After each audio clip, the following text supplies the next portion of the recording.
안녕하세요. 오늘도 이렇게 에베소서 강해로 여러분과 함께하게 되었습니다. 오늘 이제 11번째 시간입니다. 이 11번째 시간을 통해서 우리가 계속해서 6장 말씀 살펴볼 텐데요.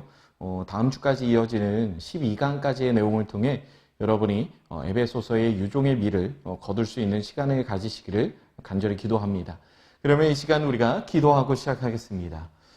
하나님, 오늘 우리에게 허락하여 주신 이 에베소서 강의 귀한 시간을 통해 하나님 아버지의 은혜와 평강을 누리는 시간 되게 도와주옵소서.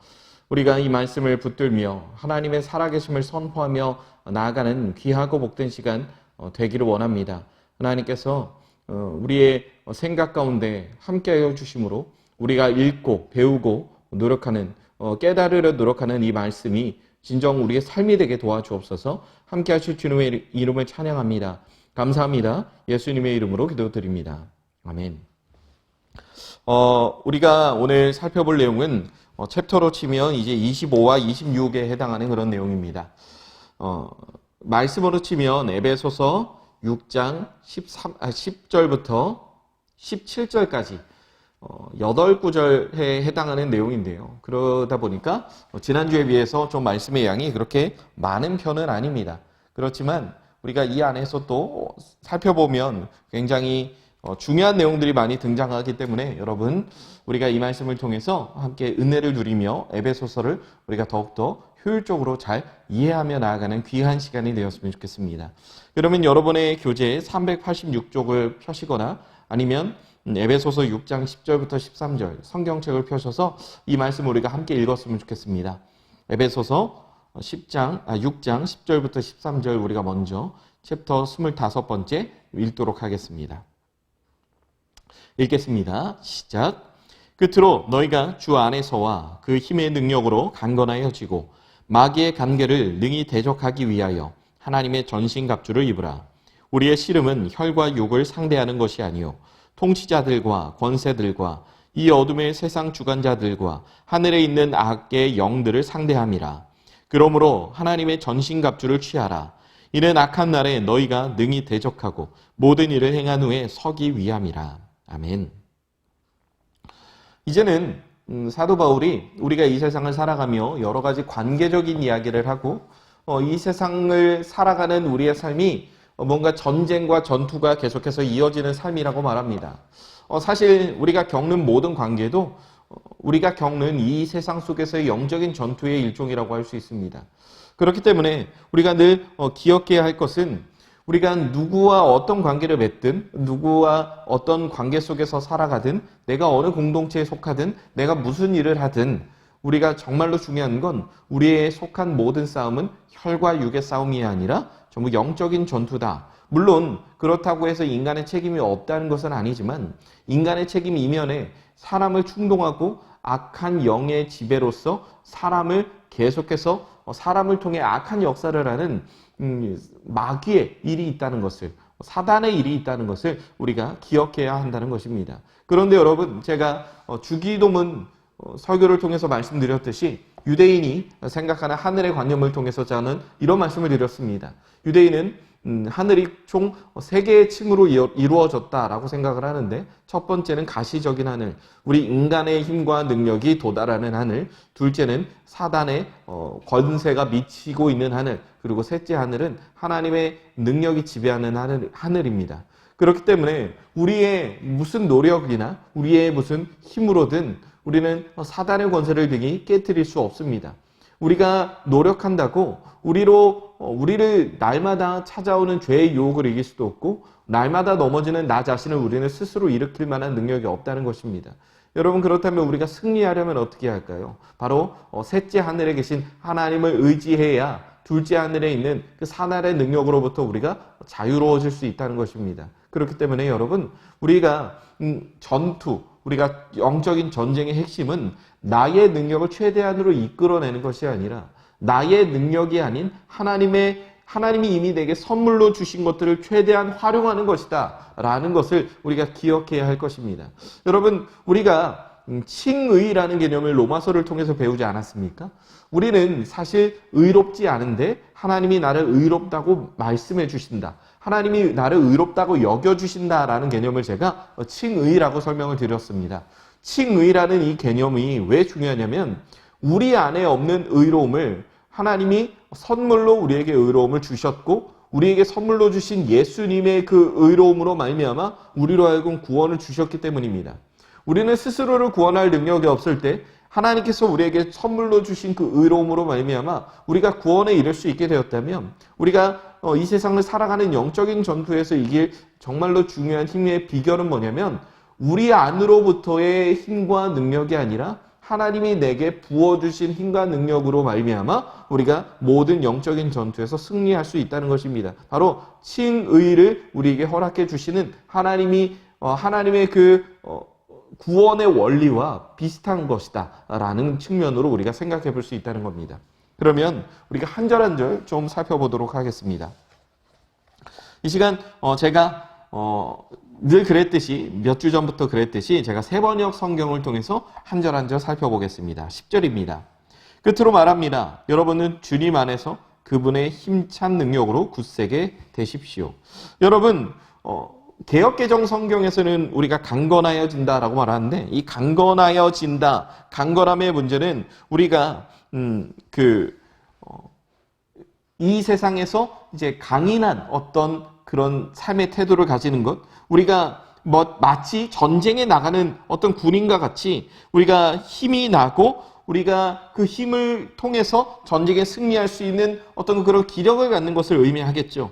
여러분 그런데 사도 바울이 우리에게 이렇게 권면합니다. 뭐냐면 여러분은 주님 안에서 바로 에베소서 전반적으로 흐르고 있는 정말로 중요한 주제 주님 안에서라는 교회도 주님 안에 있는 공동체, 우리도 주님 안에 속해 있는 공동체이기 때문에 우리의 힘은 모두 주님 안에서부터 나온다는 것을 우리가 기억해야 한다는 것이고 우리의 어떤 힘과 노력, 훈련으로 말미암아 우리가 영적인 전쟁에서 이긴다라고 말하지 않고 주님 안에서 다름 아닌 그분의 능력으로 굳세게 되라고 말합니다. 그분의 능력, 바로 예수님의 능력으로 우리에게 주어진 영적인 전투를 이길 수 있을 것이다. 나의 힘과 나의 노력, 나의 능력이 아니라 예수님의 능력으로 말미암아 우리가 승리할 수 있게 될 것이다 라는 그런 메시지를 우리에게 전달하고 있다는 것입니다. 이어지는 11절 말씀입니다. 악마의 관계에 맞설 수 있도록 하나님이 주시는 온몸을 덮는 갑옷을 입으십시오. 악마의 관계에 맞설 수 있도록 우리가 정말로 중요한 것 바로 사단이 우리에게 주는 그 관계, 여러분 사단이 주는 관계라고 한다면 우리는 이것이 얼마나 무서운지를 깨달아야 하죠.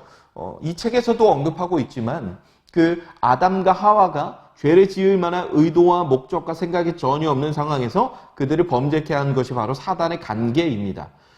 그들의 능력으로 사단의 관계를 이길 수 있는 힘이 없었어요. 그러니까 죄를 짓게 된 것이죠. 그렇기 때문에 늘 우리를 무너뜨리려 하는 사단의 관계를 우리는 기억해야 한다는 것입니다. 그렇기 때문에 우리는 내가 스스로 나의 의지와 나의 결단으로 말미암아 사단의 관계를 이길 수 있을 것이다. 그것을 이겨낼 수 있을 것이다 라는 생각으로부터 벗어나서 우리는 하나님이 주시는 온몸을 덮는 갑옷을 입어야 한다. 전신갑주를 취해야 한다라는 것을 우리가 사도 바울이 우리에게 권면하는 겁니다.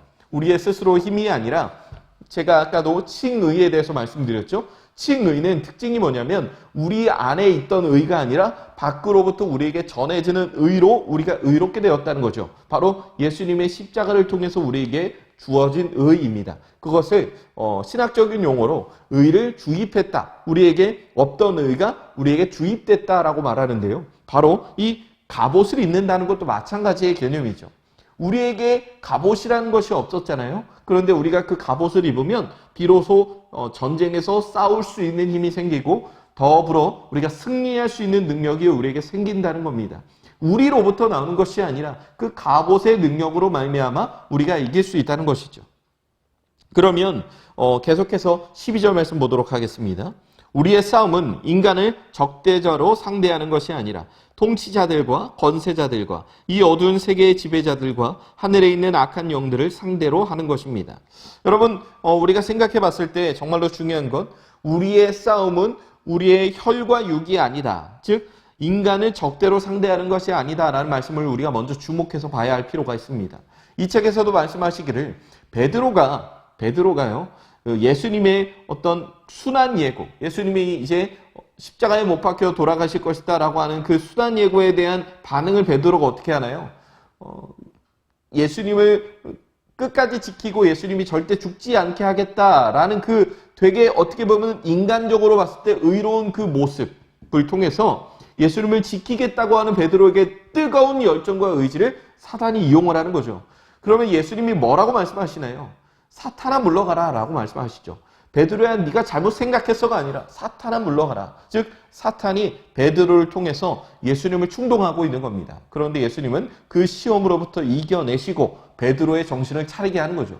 베드로는 뭣도 모를 때는 예수님이 나를 사탄으로 보시나라고 하는 생각에 가슴이 아팠을지도 모릅니다. 하지만 이러한 영적인 원리를 베드로가 깨닫게 되었을 때는 본인을 충동해서 예수님의 죽음으로부터 예수님이 그 잔을 마시지 못하게 하는, 그 십자가의 죽음의 잔을, 그 영광의 잔을 마시지 못하게 하도록 계속해서 그 계획을 방해하려고 하는 사탄의 일을 아마도 깨닫지 않았을까라는 생각을 해봅니다. 그렇기 때문에 베드로도 인간적으로 다른 사람이 봤을 때도 너무나도 정당해 보이고 정의로 보이고 정이 많아 보이는 그런 모습이지만 우리가 기억해야 하는 건 사탄은요, 여러분, 우리가 생각했을 때 이거는 좀 아니다 라고 하는 그런 무조건 아닌 부분으로 우리에게 공격을 하지 않는다는 거예요. 이 정도는 괜찮지 않나? 이것도 괜찮지 않나? 라는 그런 일들로 우리에게 역사를 한다는 것이죠. 여러분, 정말로 중요한 것 중에 하나가 뭘까요? 바로 예수님을 믿지 않는데 정말로 많은 봉사활동을 하는 그런 착한 사람의 구원의 문제를 우리가 어떻게 생각해야 할까요? 그 사람 정말로 신실하게 다른 사람들을 돕고 정말로 자신의 일처럼 다른 사람들을 돕는다면 우리의 인간적인 마음에서야 그 사람을 구원해주고 싶다, 그 사람이 구원받았으면 좋겠다라고 하는 생각과 마음이 들 것입니다. 하지만 예수님 엄연히 우리에게 말씀하시는 것이죠. 하나님을 믿지 않고서는, 예수 그리스도를 통하지 않고서는 누구도 구원받을 수 없다. 여러분, 그런데 그거 아십니까? 바로 그러한 모습이 세상 사람들이 교회를 욕하는 이유 중에 하나라고요. 어떻게 저렇게 착하게 사는 사람인데 예수님을 믿지 않는다는 이유 하나만으로 저 사람의 구원을 못 받게 할 수 있느냐라는 그런 공격이 교회를 통해서 계속해서 들어온다는 것입니다. 사탄이 사람들로 하여금 어떤 정당하고 의로운 모습과 예수님의 가르침, 진리의 가르침을 혼동시켜서 뭔가 그 진리를 흐르게 하는, 그 진리를 똑바로 바라보지 못하게 하는 그런 역할을 한다는 것이죠. 여러분, 그렇기 때문에 우리가 늘 기억해야 합니다. 사탄은 우리가 보기에 굉장히 정당해 보이고 합리적인 방법으로 우리에게 역사를 한다는 겁니다. 여러분, 그리고 포스트 모더니즘이라는 것이 있습니다. 포스트 모더니즘이 뭐냐면 바로 우리가 이런 말로 정리할 수 있습니다. 바로 해체주의. 여러분, 포스트 모더니즘의 그 미술 작품은 뭐냐면 막 이렇게 그 붓으로 막 이렇게 막 휘갈겨요. 도대체 이게 무슨 그림이냐 싶은데 뭔가를 표현했다는 거예요, 작가는. 그런데 그 그림이 막 5억, 10억에 팔리고 비싸면 막 300억에도 팔리고 뭐 그런다고 하잖아요. 누가 그려냐에 따라서 뭐 그 그림의 가치는 매겨지는 것이긴 하지만 우리가 이해할 수 없는 그런 작품의 영역, 작품의 세계가 있다는 것이죠. 굉장히 그 예전에 되게 재밌던 TV 프로그램 하나를 봤는데 그게 뭐냐면 그 서울대에서 미학, 그 아름다움에 관련된 그 미학을 전공한 모 정치 평론가가 개그맨이 그린 그림을 뭐 이렇게 판단하는, 평가하는 그런 모습을 보여줬습니다. 누가 그린지를 안 알려주고 개그맨이 막 이렇게 붓을 휘갈기면서 그 그림을 그린 다음에 보여주니까 그 미학을 전공한 그분은 막 이렇게 이 그림을 분석하면서 이 그림이 무슨 방식을 쓰고 있고 언제 유행하던 방식을 쓰고 있고 이 그림을 그린 사람은 뭔가 그 미술적 감각이 굉장히 뛰어나다 라고 그렇게 이야기를 하더라고요. 그래서 이 그림의 가치를 막 몇백만 원, 몇천만 원 뭐 이 정도로 매겼던 것을 제가 기억합니다. 그리고 이 그림을 그린 작가를 이제 초대하겠습니다 하고 먼저 영상을 띄워주자 개그맨이 아무 생각 없이 그린 그림이라는 것을 알고 모두가 이제 웃음을 터뜨렸던 그런 장면을 보았습니다. 그러니까 포스트 모더니즘의 핵심이 뭐냐면 해체주의, 진리의 기준을 무너뜨리고 정답은 없다라고 하는 그런 기준으로 우리에게 다가오는 아주 무서운 사상이 바로 포스트 모더니즘입니다. 이 포스트 모더니즘을 통해서 계속해서 사탄이 우리를 공격하고 있는 것이 뭐냐면, 기존에 너희가 말하던 진리는 틀렸다. 하나님만 유일한 신이라고 말하는 너희는 틀렸다. 그래서 천주교가 종교 다원주의를 채택하게 됐고요. 그래서 정말로 많은 종교가 모두 다 자신을 비워내는 도를 추구하고 그리하여서 이 사회에 기여하고 어려운 사람을 도우니까 우리만 의롭다고 할 수 없다라는 함정에 이미 카톨릭이 빠졌다는 것을 우리가 알 수 있죠. 그리고 또 하나 너무나도 중요한 건 뭐냐면, 여러분, 기준 자체가 없어지다 보니까 이런 거예요. 동성애자들의 사랑을 사랑으로 인정할 것인가. 제가 이것이 너무나도 궁금해서 제 주변에 이 동성애자들을 수소문해서 이제 이런 것들을 알아본 적이 있어요. 동성애자들의 사랑의 형태가 어떤 것인가. 여러분, 동성애자들은 어떤 식성이라는 게 있어서 입에 담기도 되게 부끄러운 말인데요. 뭐냐면 내가 원하는 타입의 사람이 아니면 절대로 사랑에 빠지지 않는다고 합니다. 그러니까 나는 마르고 잔 근육이 많은 스타일이 좋다. 이러면 마르고 그 사람의 심성과 그 사람의 성격이 어떻든 그냥 마르고 잔 근육이 많은 사람만 찾아다니는 거예요. 그런 사람을 만나면 자동으로 내가 사랑에 빠지게 된다는 거예요. 신기하죠? 내 스타일이니까 내가 좋아한다. 나는 조금 등치가 있는 사람을 좋아한다. 그러면 마른 사람에 대해서는 절대 호감이 하나도 가지 않는데요. 과연 이것을 우리가 사랑이라고 말할 수 있을까? 그런데 많은 매스컴에서는 이것을 포장하고 있죠. 마치 동성애자들이 하는 사랑이, 트랜스젠더가 본인의 성을 바꾸는 것이 뭔가 나는 어쩔 수 없는 선천적인 이유로 인해서 어쩔 수 없이 그렇게 선택했다. 우리의 사랑을 인정해달라. 나의 선택을 존중해달라. 이런 식으로 기존에 하나님이 세워두셨던 그 진리의 영역들을 해체주의, 진리를 해체하는 해체주의로 하나하나씩 이렇게 해체해 나가고 있는 겁니다. 여러분, 그러니까 뭔가 사랑이라는 그 아름다운 것을 정당한 것으로 포장하는 사탄의 계략, 그리고 나의 선택이 존중받기를 원한다는 어떤 그런 개인주의의 그 아름다운 존중의 문화를 포장해서 진리를 하나하나 무너뜨리려고 하는 이 사탄의 계략에 대해서 우리가 깊이 생각하고 대처를 해야 한다는 것이죠. 여러분, 그렇기 때문에 진리가 무너지고 있는 이 상황 속에서 동성애를 저지르고 있는 사람들도 죄를 짓고 있기 때문에 문제가 될 수 있지만, 우리는 전체적인 사단의 이 큰 그림을 파악하고 이 큰 그림에 대해서 우리가 경각심을 가지는 것이 우리의 삶의 정말로 우선순위가 되어야 한다는 것입니다. 여러분, 그래야만 우리가 악한 날에 적대자들을 대항할 수 있다. 모든 일을 끝낸 뒤에 설 수 있다. 그렇기 때문에 사람과 사람이 싸우는 거, 잘못한 사람을 잡고 그 사람을 정죄하고 이런 것들로 우리의 문제가 해결되는 것이 아니라는 것이죠.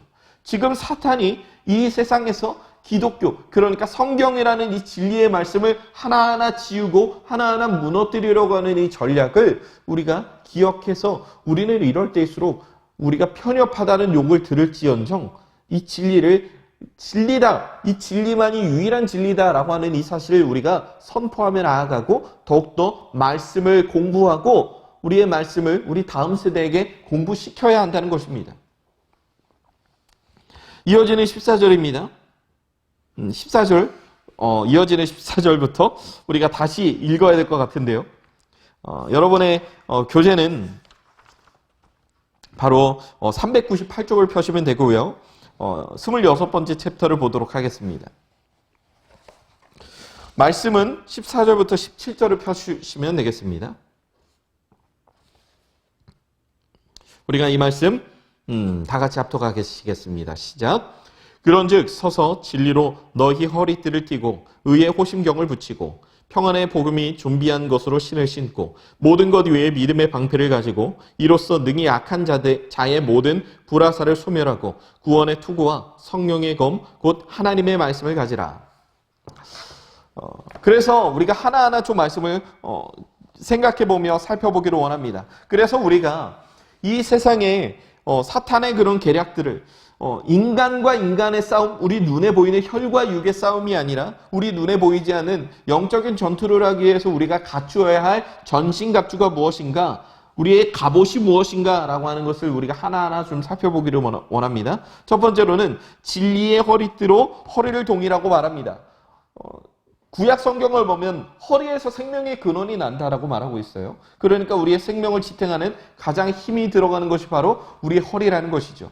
우리의 허리가 올바르게 펴져야 우리는 걸으며 생활할 수도 있고 우리의 모든 것을 할 수 있습니다. 그러니까 이 허리 부분에 있는 이 근육이 코어 근육이라고 해서 우리의 몸 전체의 근육을 지탱하고 우리의 몸의 모든 다른 근육들이 잘 움직일 수 있도록 관장하는 가장 핵심적인 근육이 코어 근육이라고 말하잖아요. 그것이 허리에 있다는 것이죠. 그러니까 진리로 우리가 허리띠를 동인다는 것은 우리가 이 허리가 제대로 지탱이 돼야 우리의 몸을 움직일 수 있으니 허리띠로 우리의 몸을 잘 고정하고 이렇게 해야 된다는 것이죠. 그래서 운동을 열심히 하는 사람들은 꼭 이 허리를 보호하는 허리 보호대, 이제 복부와 허리에 그것을 이제 보호하는 보호대를 착용하곤 합니다. 그래서 웬만한 강렬한 운동을 해도 우리의 가장 핵심적인 이 근육을 보호할 수 있도록 그렇게 보호대를 찬다고 합니다. 그렇기 때문에 이 진리의 허리띠, 바로 하나님의 말씀이라는 허리띠가 없다면 우리는 이 세상에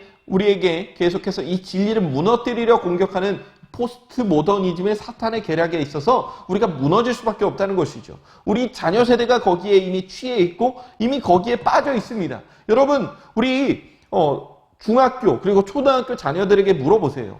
지금 가르치고 있는 여러 가지 많은 것들이 어떤 진리 자체를 훼손해서 진리 자체를 무너뜨려서 하나님만이 우리의 참된 구주다라고 하는 이 사실을 고백하기 부끄럽게 만들고 그리고 동성애자의 사랑을 인정할 수밖에 없게 만들며 트랜스젠더가 성을 바꾸는 것을 인정할 수밖에 없게 만드는 거죠. 여러분, 근데 재밌는 게 뭔지 아세요? 그들은 이 세상에 절대적으로 옳은 것은 없다라고 말하지만 그들은 절대적으로 옳은 것을 하나씩 만드는 모순을 저지르고 있어요. 동성 결혼을 인정해야만 한다 라고 하는 진리를 우리에게 강요하고 있고요. 그리고 트랜스젠더가 성을 바꾸는 것을 인정해야만 한다. 그런 식의 어떤 논리를 펴고 있는 것이죠. 인정해도 되고 안 해도 되고 진리가 없다면 이 모든 것을 허용하는 것이 맞는데 인정해야만 한다. 이것을 법으로 해서 처벌할 수 있게 해야 한다. 라고 하는 것이 차별금지법의 핵심이잖아요. 그런 식으로 본인들이 원하는 절대선을 하나 선정해놓고 그렇게 한다는 것이죠. 전 세계적으로 유행하고 있는 어떤 문화적인 혁명이라고 해야 될까요? 혁명이라고 말하기엔 좀 부끄러운데 저는 이것도 사탄의 계략이라고 생각합니다. 뭐냐면 PC주의라는 게 있어요. PC주의가 뭐냐면 PC 정치적 올바름이라고 하는 거거든요. 정치적 올바름. Political correctness일 거예요. 그러니까 정치적인 올바름을 이제 강요하는. 그러니까 이제 모든 문화계에서 뭐 게임을 만들든 만화를 그리든 영화를 만들든 소설을 쓰든 시를 쓰든 정치적 올바름의 영역에서 틀렸다면 그 문화를 탄압할 수 있다는 것이죠. 그렇기 때문에 예를 들어 어떤 이 세상에 이 사회에 많은 부조리와 많은 불합리를 고발하려고 때로는 영화나 드라마나 소설이나 어떤 만화가 굉장히 좀 자극적인 그런 것들을 쓰고는 하잖아요. 뭐 어떤 성차별의 문제라든가 뭐 그런 것들을 쓰곤 하는데 그런 모든 것들이 들어가서는 안 된다는 것이죠. PC주의. 그러니까 정치적인 올바름의 기준에 따라서 모두가 보기에 불편함이 없도록 그게 만들어져야 한다는 겁니다. 그것이 포스트 모더니즘이라는 이름으로 들어와서 PC주의로 완성이 되어가는, 그래서 그들이 보기에 올바른 절대선을 하나 딱 추구해 놓는, 그런데 진리는 틀렸다라는 것이죠. 여러분, 이게 얼마나 웃긴 아이러니고 얼마나 웃긴 모순입니까? 그렇기 때문에 우리가 이런 부분들에 대해서 진리라는 허리띠로 우리의 이 핵심적인 근육을 꽉 잡고 있지 않으면 우리는 언제든 그 허리가 숙여질 수밖에 없고 우리의 몸이 무너질 수밖에 없는 연약한 존재라는 것을 여러분 반드시 기억하시기 바랍니다. 그리고 이어서 정의의 호신경, 즉 정의의 가슴막이로 가슴을 가리고 버티어 서십시오. 가슴은 우리의 심장이 뛰는 곳입니다. 그리고 우리의 급소, 우리의 생명이 여기에서 살아 숨쉬고 뛰고 있는 것입니다. 누구든 이 가슴을 보호하지 못하면 우리의 생명을 제대로 보호할 수가 없습니다. 여러분, 그렇기 때문에 호심경을 우리의 가슴에 찬다는 건 무슨 말이냐? 우리가 정말로 이 정의, 의의 호심경, 바로 하나님이 내게 주신 의의 능력으로 말미암아 우리가 하루하루 살아가고 있음을 여러분 반드시 깨달아야 한다는 것이죠. 의는 여러분들의 어떠함으로부터 나오는 것이 아닙니다. 의는 나의 잘남과 나의 착함으로부터 나오는 것이 아닙니다. 의는 하나님이 주신 것이죠. 호심경을 우리의 가슴에 댐으로 인해서 우리의 급소를 보호하고 의로 말미암아 하나님이 내게 선물로 주신 의의 호심경으로 말미암아 우리의 급소가 보호되고 있으며 우리의 생명이 유지되고 있음을 우리가 기억해야 한다는 것입니다. 이어서 15절입니다. 발에는 평화의 복음을 전할 차비를 하십시오. 여러분, 이 책에서도 언급하고 있기를 사도 바울이 여기저기 두루 다니며 복음을 전한 것들을 통해서 평화의 복음의 실을 말합니다. 그렇기 때문에 여러분, 이 복음이라고 하는 것, 우리에게 주어진 복음이라고 하는 그 신을 신고 나아갈 때 여러분, 우리 여호수아의 말씀을 보면 뭐라고 돼 있냐면요. 하나님이 너희에게 주신 그 땅에 이제 너희가 들어갈 것이다. 이제 요단강을 건너서 가나안으로 들어가잖아요. 그래서 여호수아가 이런 말을 합니다. 너희가 밟는 모든 곳마다 이제 하나님을 예배하는 처소가 될 거라고요. 이것은 제가 그냥 원어를 해석해서 여러분들이 알기 쉽게 이렇게 전해드리는 거라 정확히 이 말은 나오지 않지만 원어를 보면 이제 여호수아가 너희들이 가는 곳마다 이제 하나님의 땅이 된다라는 말이 하나님을 예배하는 처소가 될 것이라는 말과 똑같습니다. 그러니까 뭐냐면 내가 밟는 모든 땅이 하나님을 예배하는 곳이 될 것이다. 여러분, 여호수아나 모세나 동일하게 하나님 앞에서 겪는 일이 있습니다. 뭐냐면 모세는 호렙산의 가시떨기나무에서, 여호수아는 바로 여호와의 군대 장관을 만남으로 인해서 너가 선 곳은 거룩한 것이니 너의 신을 벗으라. 여러분, 그 말은 무엇일까요?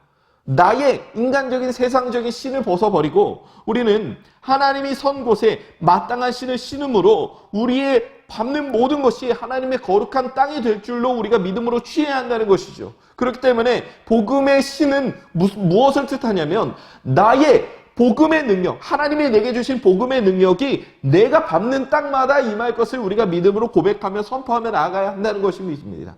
우리가 복음을 통해서 구원을 받았다면 그 복음의 능력이 우리가 다니고 행하는 모든 곳에 번져서 나타나야 한다는 것입니다. 16절입니다. 이 모든 것에 더하여 믿음의 방패를 손에 드십시오. 그것으로써 여러분은 악한 자가 쏘는 모든 불화살을 막아 꺼버릴 수 있을 것입니다. 여러분, 믿음은 정말로 중요한 게 있느냐 없느냐의 문제예요. 믿음은 있느냐 없느냐의 문제가 정말로 중요합니다. 믿음이 어떻느냐가 아니에요. 애초에 믿음은 우리의 믿음이 아니거든요. 그러니까 정말로 중요한 건 믿음의 유무지 그 사람의 믿음이 강하고 약하고가 애초에 중요한 게 아닙니다. 믿음의 방패라고 하는 것은 우리의 신체, 우리의 모든 것을 지킬 수 있는 유일한 수단이에요. 우리의 신체 나머지 부분을 전부 다. 급소는 우리가 의의 호심경으로도 지켰고요. 그런 것들로 지켰어요. 그런데 정말로 중요한 건 믿음의 방패는 우리에게 다가오는 산발적인 모든 공격을 막아버릴 수 있는 유일한 수단입니다. 그러니까 우리에게 믿음이 없어진다면 우리는 모든 공격으로부터 노출될 수밖에 없는 연약한 사람들이라는 것이죠. 그리고 이어서 17절입니다. 구원의 투구를 받고 성령의 검 곧 하나님의 말씀을 받으십시오. 구원의 투구. 여러분, 우리의 머리는 무엇을 뜻할까요? 우리의 생각과 우리의 가치관이 머물고 있는 것입니다. 여러분, 우리는 아직 구원받지 못한 이 땅에서 살아가고 아직 어지럽고 아직 죄가 창궐해 있는 이 세상에서 살아가지만 우리의 정말로 중요한 삶의 자세는 무엇이냐면 내가 밟고 있는 이 땅에서의 삶이 중요하다기보다 앞으로 내가 장차 나아갈 내가 살아갈 그 땅에서의 삶이 중요하다는 사실을 우리는 늘 인식하고 살아가야 한다는 것입니다. 우리는 부족하지만 여러분, 우리가 장차 가게 될 그 하나님의 나라를 소망하는 마음으로 살아가야 한다는 것이죠. 이 세상의 가치관, 이 세상의 포스트 모더니즘, 해체주의, 진리를 깨뜨리려고 하는 모든 시도에 우리의 생각이 지배받는 것이 아니라 그래, 그런 사랑도 있을 수 있지. 그래, 그런 선택도 존중받을 수 있지. 라고 우리의 생각이 그쪽으로 흘러 들어가는 것이 아니라 우리의 생각을 지킬 수 있도록 구원의 투구라는 것은 무엇이냐면 우리가 이미 하나님 나라에 사는 하나님 나라의 시민으로서 하나님 나라의 가치관을 우리의 머릿속에 새기라는 것입니다. 여러분, 그럴 때 우리가 시류라고 하죠. 이 세상의 어떤 흐름들, 우리가 거기에 빠지지 않을 수 있습니다. 시류는 민감하게 공부해야 하는 것이지만 시류는 우리가 거기에 휩쓸려 가면 안 되는 것입니다. 우리가 온전히 휩쓸려야 할 시류는 단 하나, 진리의 시류밖에는 없습니다. 그리고 이어서 마지막으로 성령의 검, 곧 하나님의 말씀을 받으십시오. 여러분, 검이라는 것은 이 검을 우리가 손에 쥐고 능숙해질 때까지 우리가 계속해서 연습해야 합니다. 그리고 우리가 검을 어떻게 휘두를 수 있느냐가 정말로 중요한 것이죠. 검을 휘두르는 능력은 시간이 지날수록 계속해서 성장할 수 있는 것입니다. 말씀은 우리가 계속해서 공부하는 것이죠. 제가 저기 서울의 내수동교회라고 하는 것이 있거든요. 내수동교회에 이제 우리 한국 교회를 대표하는 많은 목사님들이 그 교회로부터 나왔습니다. 그 내수동교회에 원로 목사님이신 이제 박희천 목사님이라는 분이 계세요. 그 박희천 목사님은 그 내수동교회를 담임하실 때도 정말 하루 종일 성경 말씀을 이렇게 연구하시고 그 말씀을 열심히 전하신 것으로 유명합니다. 그런데 박희천 목사님의 어떤 인터뷰를 제가 본 적이 있어요. 원로 목사시고 이제는 더 이상 본격적인 목회 일을 하고 계시지 않는데 지금도 목사님은 최소 하루 10시간씩 성경을 연구하신다고 합니다. 왜냐하면 말씀이 나의 전부라는 그런 마음을 이미 목사님은 가지고 계셨던 것이죠. 그걸 보고 저는 너무 부끄럽더라고요. 저는 그렇게 저는 참 말씀을 좋아하는 사람이지만 제가 그렇게까지 말씀에 목을 맨 적은 없는 것 같아요. 그분만큼이나. 여러분, 그렇기 때문에 이 말씀의 검을 내가 어느 정도 이것을 잘 연마했고 능숙하게 쓸 수 있다라는 생각을 갖는 순간 우리는 넘어지기 쉬운 사람이라는 것입니다. 늘 말씀의 검을 제대로 연마해야 한다.